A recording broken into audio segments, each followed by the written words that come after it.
Welcome to CMMS Radio, a podcast and general resource for all things CMMS, computerized maintenance management software, from selection to implementation to help you make better choices and have a successful CMMS journey. We'll bring in experts along the way to help us learn more about CMMS, facilities operations, and much more. If you need help with the CMMS project, send a message at cmmsradio.com using the What's on Your Mind link. Suggest a topic, share your CMMS story, or ask questions. Eat your veggies. There you go. Veggies go a long way. That's how this shit happened, man. All right. Well, everyone, thank you for tuning in. Today, we are joined by Corey Dickens, and he has been on CMMS Radio in the past. There's a great episode that gives you a lot of his background. We're going to touch on some of that today. But Corey is Senior Solutions Consultant at Brightly, a Siemens company, and he's going to help us understand more about Brightly, what they do, and we're going to focus in on the manufacturing side of things when it comes to their solution, but they have a lot to help every different industry. Now, with regards to Brightly, they have over 2 decades of growth, 10 plus acquisitions, and one bright future. That's why it's called Brightly. So, Corey, welcome back to CMMS Radio. Greg, short time, no talk, but we're on again. So thanks for having me. Absolutely. It's always a pleasure. And what I appreciate most about having you on CMMS Radio is the different insights that you have, that you bring to bear when it comes to, number one, you're a CMRP. You've got a deep military background, and you're still active military in the U.S. Navy. And a lot of those things tie together really well when it comes to your worldview and how utilizing a solution like Brightly links well to the processes, the process that we might follow in manufacturing environments. So I wanted to talk a little bit about just generally when you're engaged with people and helping them learn about the platform and taking them through how to solve their problems, are there some key things that you're after ahead of time before you go into, say, for example, a solution demo with someone, that you like to know about those prospects and maybe even treating them like clients before they've signed up?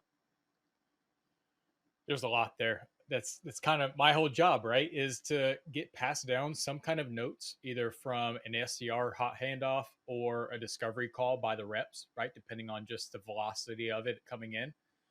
And then my job is to either have kind of start framing a square of context and the situation and where we're heading, why we're heading that way, what are the factors, or that's my job to start vetting out very early in the conversation. Again, start asking more the process questions. That's why I do have CMRP. That's a recent thing. I had it last time we chatted, right? And you added that in.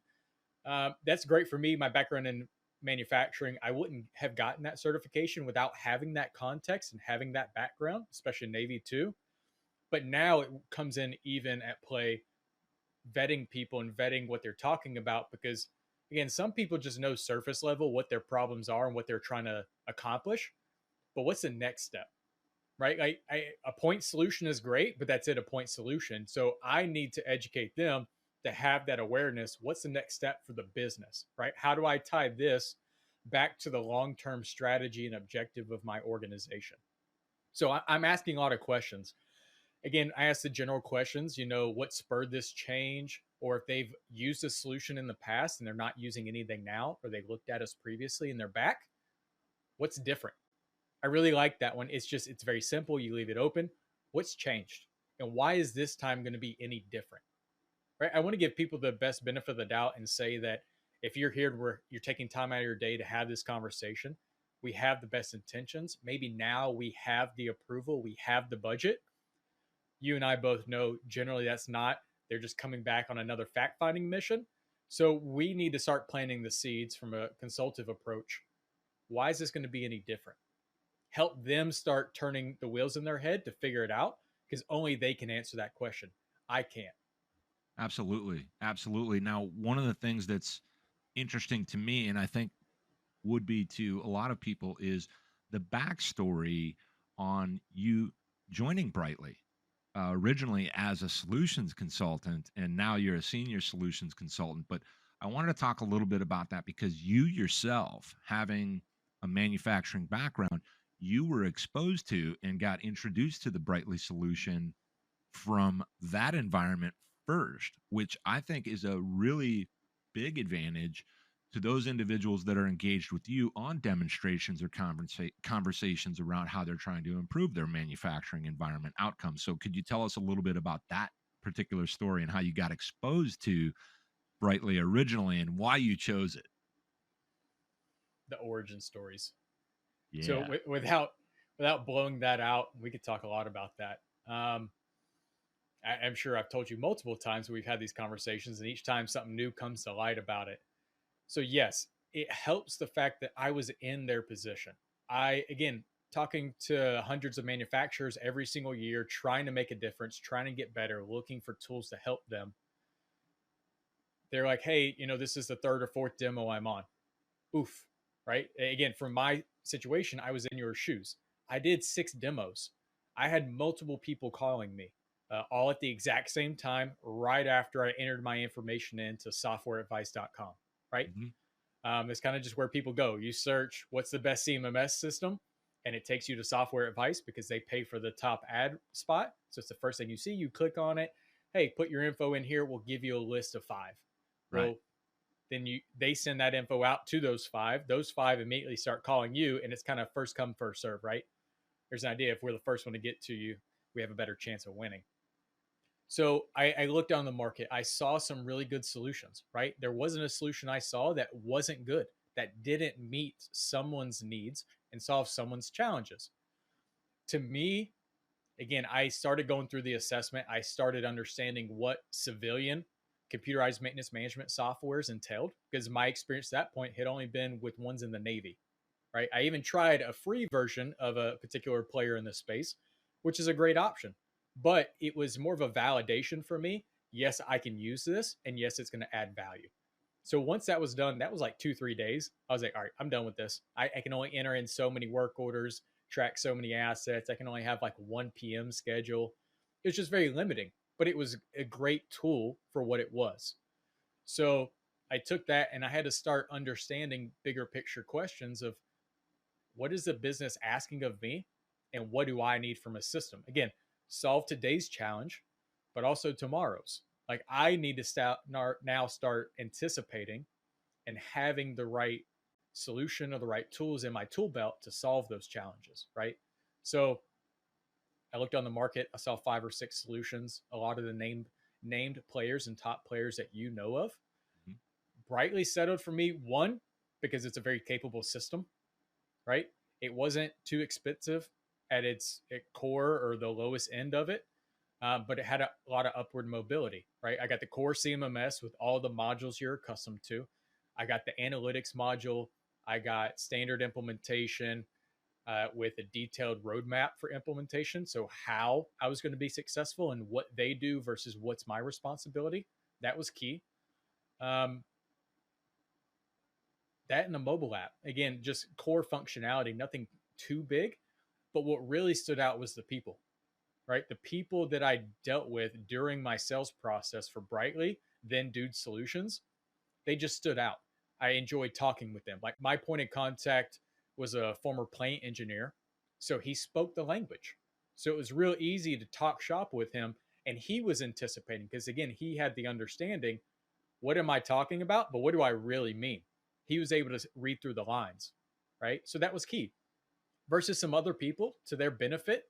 Maybe they focus on a different industry and they were just given a lead, right? But we didn't have the connection that I had with the team at Dude Solutions. So Right. one piece was the capability of the system, and then the second was the trust in the people that one, they're selling me a good batch. They're managing realistic expectations by telling me no if I'm asking for something it's not capable of, right? So be wary if you ask a bunch of questions and people just keep saying, yeah, we can do it. Yeah, yeah, yeah, yeah. Or it's coming, but it'll take like 2 years and we'll custom build it just for you, right? Not that you shouldn't accept that as an answer, just be wary, right? Um, brightly set realistic expectations. I liked who the people I had interfaces with. Plus, I could go on their website and I saw a lot of information about, the client base, who they served. It was about the same time as what was called Dude University at the time. So I saw the event that they put on to celebrate their clients every year and to add value and to add additional training so that you could better use the technologies that you pay every year for. Right. So I found a lot of value in that. Not that other solutions didn't. That just met my needs. The price was right. Then it became the conversation of how to acquire or get that software approved and in the budget at my facility. And again, when you did that, and I know you and I have talked about it, but just to make sure we include it in this episode, that really fell back to, I think, and you correct me on this if I miss anything, the the process, the people in that process, and tying it to the overall business as far as why are we selecting, implementing brightly, and what are the outcomes that we're really after. So you had to tie that whole thing together. Is that correct? It is in a way. So it was kind of backwards, right? Initially, I was told, "Hey, go look for a CMMS. You have experience." When I was brought on, we want to implement preventive maintenance schedules. We've never done them, or we haven't in a long time. We're seeing a lot of downtime, so we need to mitigate that. We want to keep service log history against repairs of equipment, um, and then repair versus replace. So we need data to start having these conversations from an objective standpoint, not a subjective standpoint, right? Maintenance is typically the boy who cries wolf in their organization, right? We know the assets that act up and give us problems. We're asking for help, but we're just not speaking the same language, right? We're talking to finance, asking for budget, but we're not speaking in numbers. We're just speaking on emotion. So again, the best organizations out there quantify the impact of maintenance activities against the performance of an asset and then give them a report that spells it out. No words need to be exchanged there. You hand them a report that has a data table summary of amount of work, time spent, and cost. It speaks for itself, right? We need to get more to that, less, hey, that asset's down again. I've told you for the past 6 months or 6 years, we need to replace this, right? If you're not tracking anything as a business, it's hard to have those conversations because it's all emotion. I, I like that because it's one of the critical components of why you bring a CMMS in and implement it, regardless of tying it to, say for example, a very specific problem. This is one of the things that now, after the fact, as we're utilizing the platform, we're gathering this data, we can see these failures, we can see the impacts, and then convert it into data or, as you said, a report. And this is where you can bring that business case forward internally now when it comes to, let's say, we need to replace this machine, or we need to put more pressure on maybe the vendor that supplied it and Yep. or the vendors that are servicing it to effect some kind of a change, an improved outcome, because now, because we have this brightly solution in place in our manufacturing plant, we can start to gain these tangible pieces of data that can now make sense to a CFO Mm-hmm. and says, okay, first I thought you wanted to spend money, now I see that you're solving a problem that's costing us a tremendous amount of money. So Yep.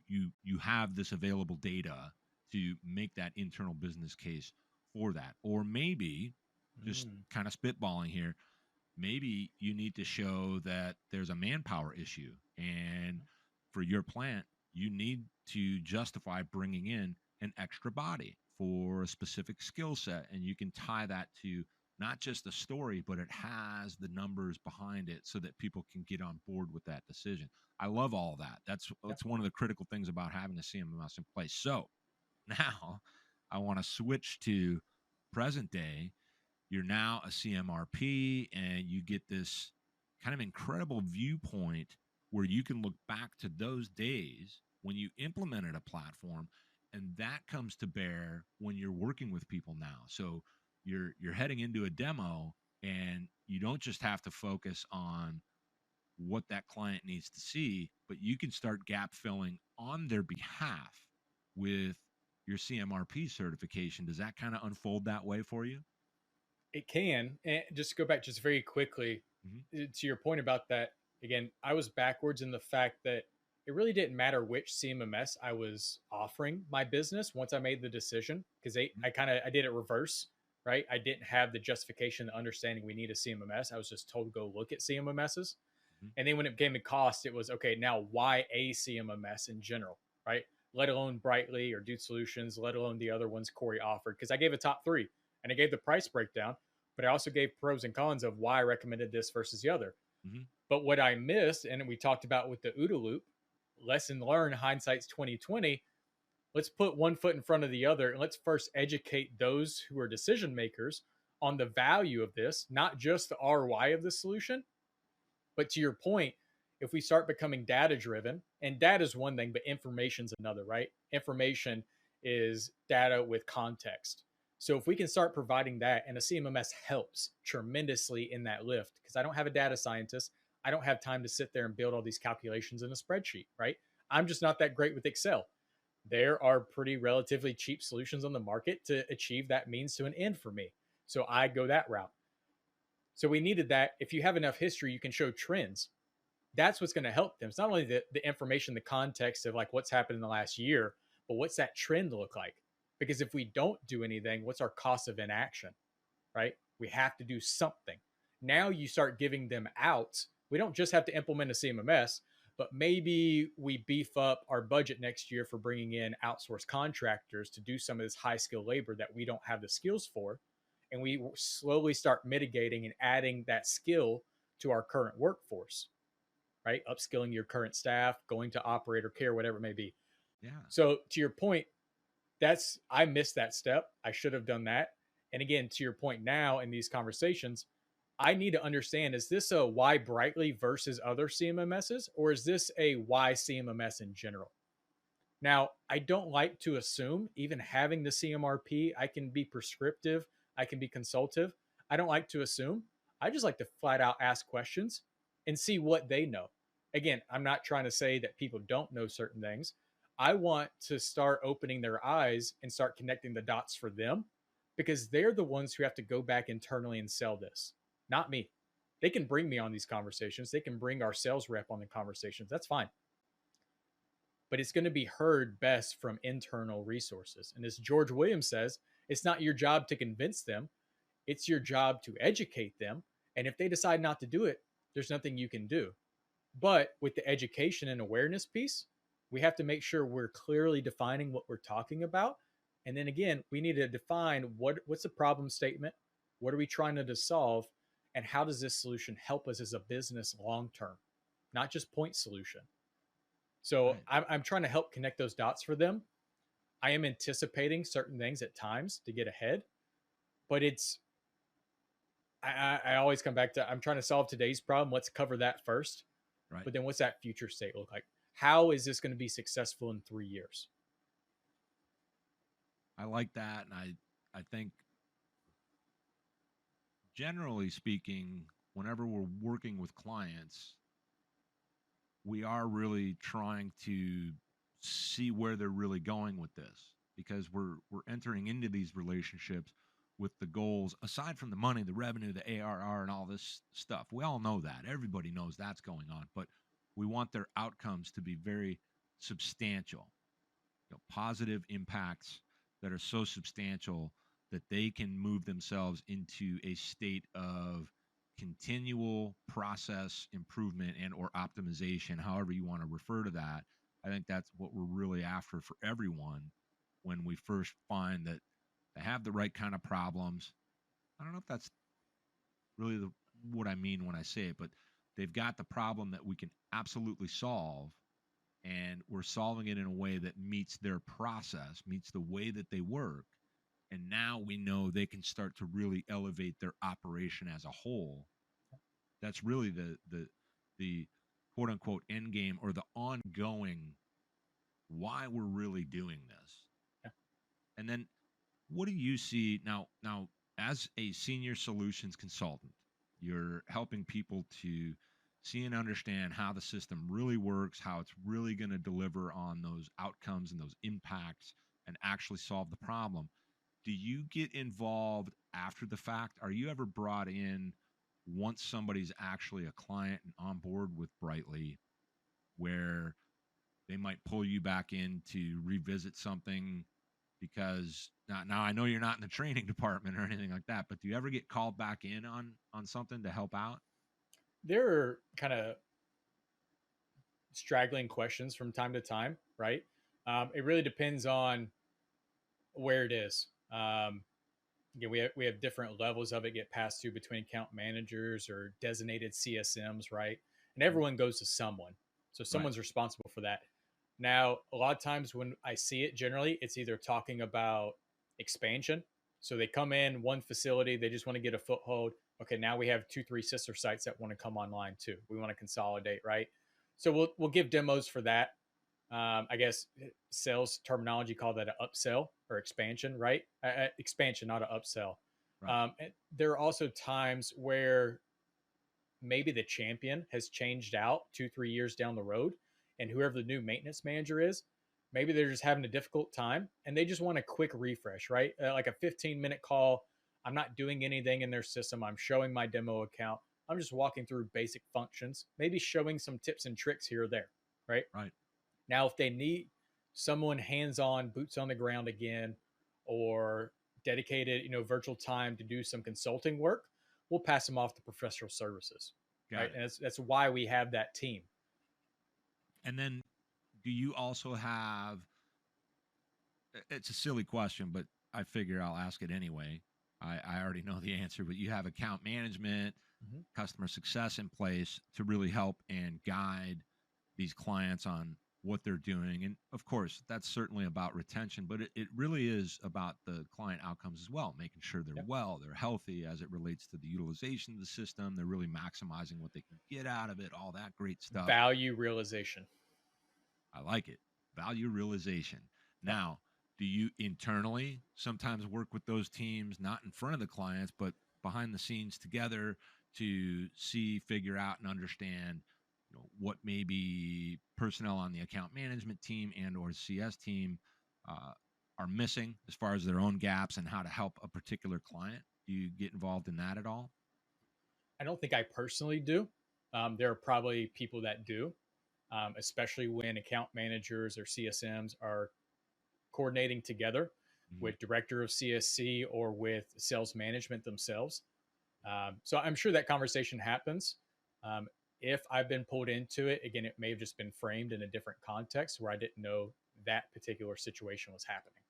Certainly, certainly. And what I'm trying to do here is just capture some insight or idea about the actual customer experience. So, obviously when you get a solution like Brightly, you want to understand if you're a potential client, someone that has a need for this solution, what that's going to look like after the fact. So I want to switch gears a little bit and I want to talk about 2024 Ooh, because there is something coming up in 2024, and that is going to be in Raleigh, North Carolina.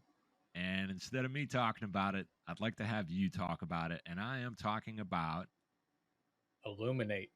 there you go, Brightly Illuminate is going to happen March 11th through March 14th, 2024 in Raleigh. But what is that event all about, and why is it so exciting for you? It's a great question. For me, it is outside of regular trade shows and webinars. It is my ability to go on site, shake some hands, and put faces to people I've seen and I've worked with. Right. So it is our annual user conference. Historically, when the company was Dude Solutions, it was called Dude University. Now it is a long running thing. You have history with it as well. Again, Brightly started in 1999 as School Dude, facility management operations for schools, and there was a suite of products. They grew over time. '07, Facility Dude got spun up, which was kind of for private sector facility management. So it was sister companies. And as you said, 10 acquisitions. So they bought a lot of other companies and products and expertise along the way.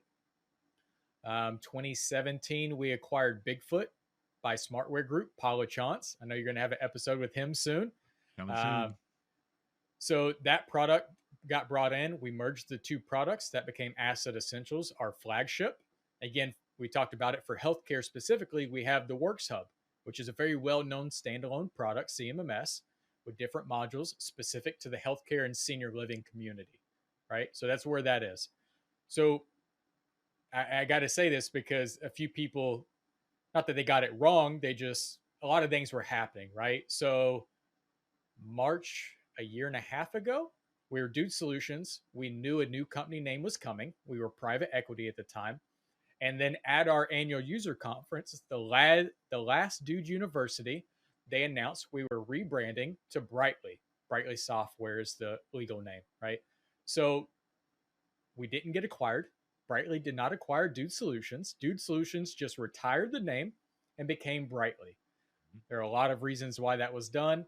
I would probably say I'm not the best to ask those questions. Come to Illuminate, and I can show you to all the executives there, and they can probably speak informatively on all the reasons.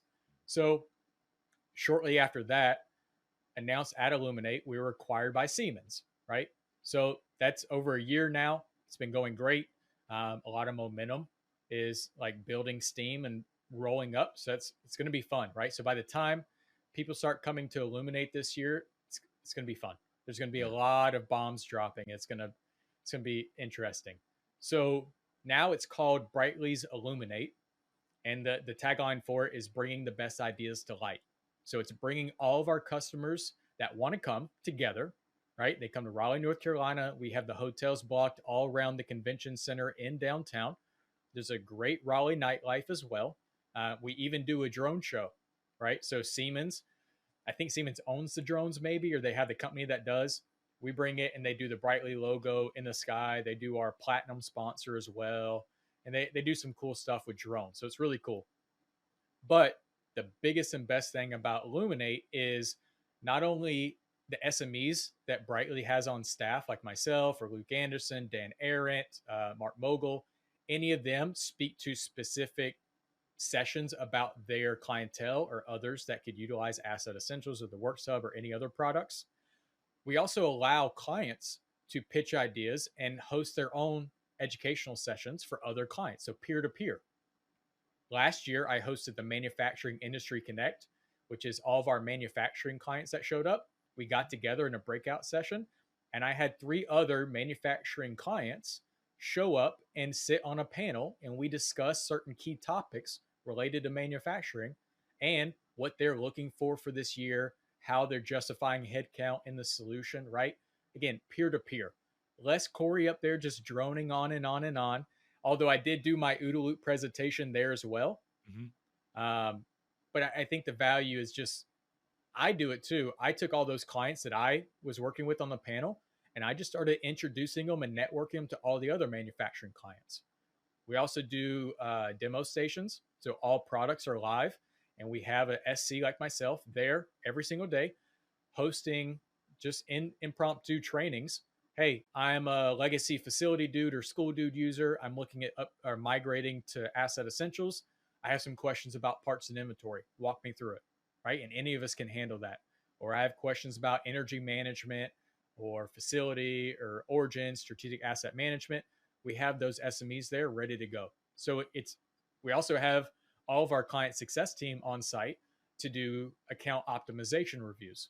So they'll sit down and look at your account, see how good the data quality is, give you some recommended solutions for the next year, what you should start baking into your workflow to start getting that continual improvement, getting the desired outcomes from the solution. And you just get to meet each other. You get to network.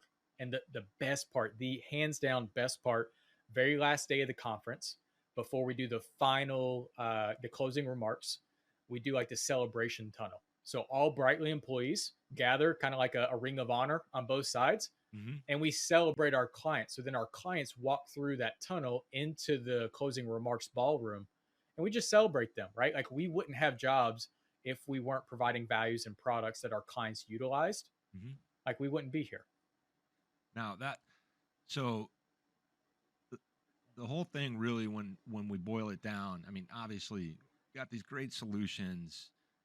you're a Siemens company, the future is bright. That's kind of the whole idea behind, Brightly, and I think some of what the new name was all about.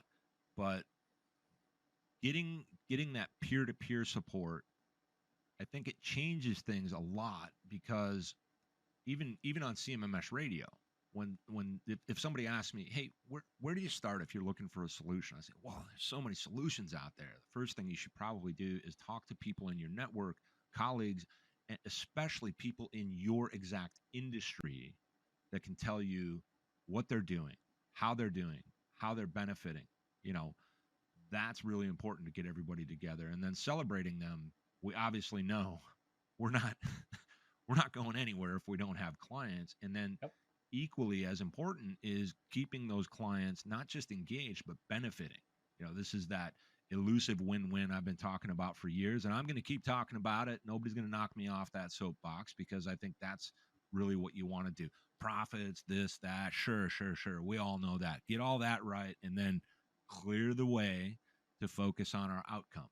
And I think having peers support one another, discover new things, explore new things, it's excellent. And I like the idea that you have the strategic placement for people to do impromptu real-time demos of different aspects of the solutions, because they came up with an idea. Maybe they just came out of a workshop. Maybe they were Yep. talking to someone that's part of their peer group, and wow, so and so was telling me about this, that, or the other thing, and now you or another SC can actually show that, and that helps them bring something back to corporate and say, hey, we've got this thing we're looking at. This is what it's going to do for us. Let's look at changing Yeah, that, making that implementation. And then they can talk about it again the next year when they come back.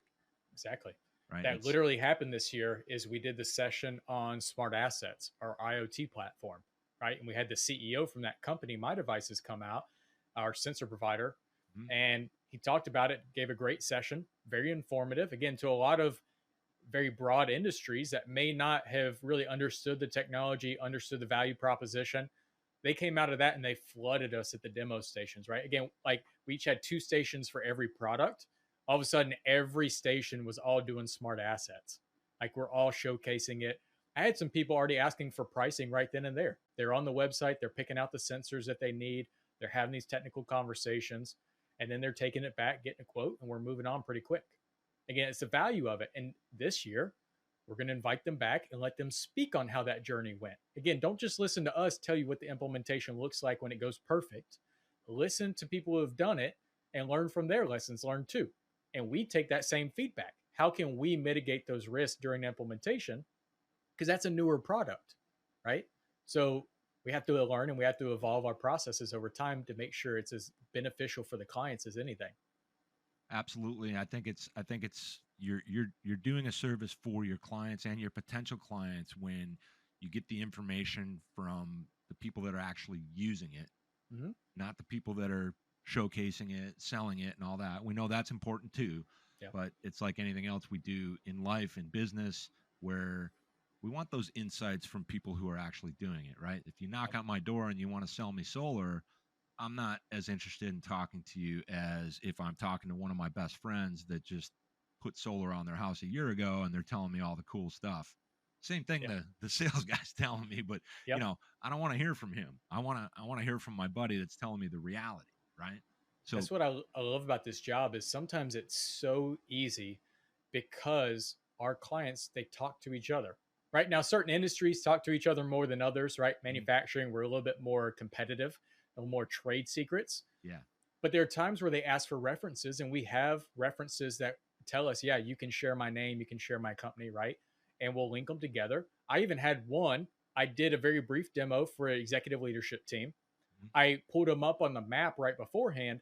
They were literally half a mile away from a client that we brought on board 6 months prior. Now, 6 months, they're not fully, up and running. Maybe they're not getting the most from the system yet. They're still learning, but they mhm, were out of implementation. So I messaged my contact there, just texted him, was like, hey, I'm having these conversations with some people down the road today. Do you mind if I drop your name and your number? He was like, yeah, no problem. And as soon as I said that gentleman's name on the call to the other people, they're like, oh, we know him. Yeah, okay, hey, we're good with the demo here. Send us what you need. I'm going to talk to them. and I'll let you know. The Like end like of the end of that day, they message back saying this is the amount of people, amount of licenses we need. Send us a quote, and we're going to move forward. Like that was it. and that right there, as soon as they knew there's someone right over here, we already know Mhm. these people. Those people will already talk to us Yeah. because we're friendly, and now they can get that same kind of insight and guidance from an industry peer, Hmm. and they feel so much more comfortable. It's not that they're not comfortable with you, but they're like, I want the insider's view, Yeah. right? And it's not just manufacturing, right? Again, if we had so many manufacturing clients, I could recommend always had a reference for you half a mile down the road, right? Like we'd be massive, right? Right, But that's not the case. But what the case is Brightly is pretty broad, and we have specific solutions and offerings to each individual vertical, right. right? So I had this conversation with a gentleman in Michigan at a time, and there wasn't any there was a few manufacturing sites relatively close, but I asked where he lived, and he said this town just north of where the facility was. I Hmm. was like, oh, well, their school district uses us. He was like, oh snap, my buddy is the lead tech on their school public service team. I'm going to talk to him about it, right? Now he may have been using like School Dude or something, but again, it's not always just like peer to peer in your industry. Hey, that dude may be the assistant coach for my daughter's soccer team, Right. right? Again, these Brightly's everywhere around you. We're in healthcare, we're in local government, we're in manufacturing, we're in education, we're in clubs, associations, and we're commercial real estate. We're everywhere, right? There's someone you're going to talk to. It's almost 6 degrees to Kevin Bacon, but it's 6 degrees to Brightly. Yeah, So yeah, yeah. again, there's that network and there's that value because maybe they're using a different product, which is fine. But guess what? Customer support is customer support at the end of the day.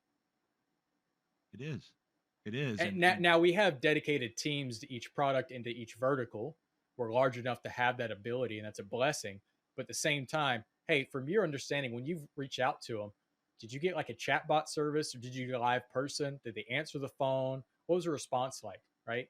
yep. Are they pretty responsive when you reach out? That's going to tell you everything you need to know. And Yeah. we wouldn't be the size we were today if we didn't have that. If we didn't have people talking to each other and referencing us. And something you were talking about, and I want to just go back to this.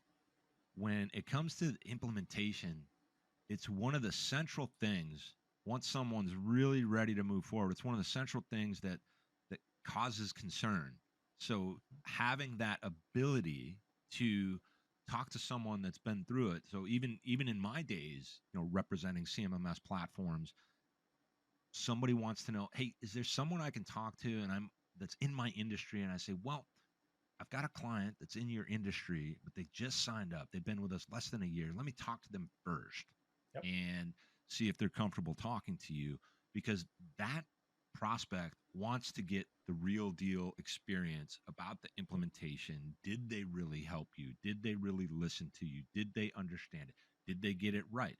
If they didn't get it right, did they come back and say, hey, we've got to change these two things and take care of it? That's what people need. People want to be comfortable. There's a lot of trust involved there within their peer network, and that transfers to you and vice versa. So that's all great. So first of all, obviously this episode will drop in a few weeks. Today happens to be Halloween, so happy Halloween. And I want to thank you for that time, because I know you got to start getting ready for the evening with the family and all that good stuff. So, uh, to kind of take us out, I want to remind everyone, keep an eye out for any of the announcements. And I might even be dropping a few announcements on this as well, but getting everyone ready for March to come out and I believe visit. there's a early bird special right now where if you're a Brightly client and you sign up, you get a 10% discount Really? on, Okay. on the Brightly bundle, I believe. If you can, maybe get me some information on that via email so I can include that with the episode when it goes into post, so that people have a way to access that. I'll put that on the YouTube channel. And then for people to get in touch with you specifically, Corey, I think their best bet is to reach out to you on LinkedIn, because you're very active on LinkedIn. You try to stay, abreast of what's going on in the industry, maintenance management, you're a CMRP, all these types of things. So I always encourage people to keep an eye on what you're doing on LinkedIn, connect with you there, because you engage eventually. you know, you're And busy. I, So I I have a day job sometimes. Yeah.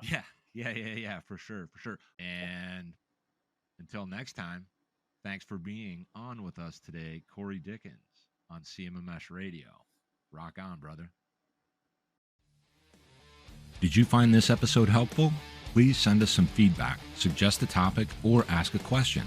Reach out to CMMS Radio if you need a co-pilot on your CMMS project. Visit cmmsradio.com and use the What's on Your Mind link.